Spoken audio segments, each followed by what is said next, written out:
झालेला आहे. मी अगदी नवीन या फील्ड मध्ये होते, 89-90 ची वगैरे गोष्ट असेल. आणि पृथ्वी थिएटर्सचं ते फेस्टिवल करायचे दरवर्षी.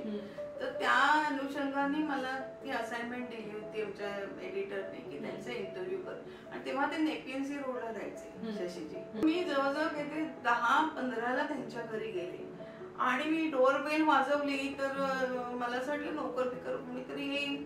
तर शशीजीने दरवाजा उघडला आणि मी म्हटलं की I am Anita, you are 10 minutes late, please come tomorrow on time sharp 10 o'clock. आणि त्यांनी धाडकन माझ्या समोर दरवाजा बंद केला की म्हणजे की बाबा तू ठीक आहे आतमध्ये पाणी हवंय किंवा काय वगैरे नो. त्याने तोंडावर बंद केलं आणि मी दुसऱ्या दिवशी ना 9:45 जाऊन त्यांच्या घराकडे 10 वाजता वरती जायचंय. मग गेले मी दुसऱ्या दिवशी. तर अरे मग मला त्यांनी ना इंटरव्ह्यू वगैरे झालं तर मला म्हणाले कल तुमको मेरा बहुत गुस्सा आया होगा ना.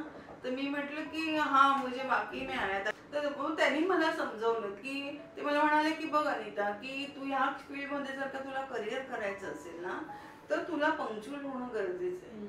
कारण तू जेव्हा मला काल सांगितलंस की मी 10 वाजता येणार तेव्हा मी 9:30ला माझं काम आटपून जे काही करत होतो ते करून मी तयार होऊन वगैरे बसलो होतो की आता ही येईल आणि माझा इंटरव्ह्यू करेल. तू माझी पाऊण तास खाल्लास, 15 मिनिटं लेट आली म्हणून.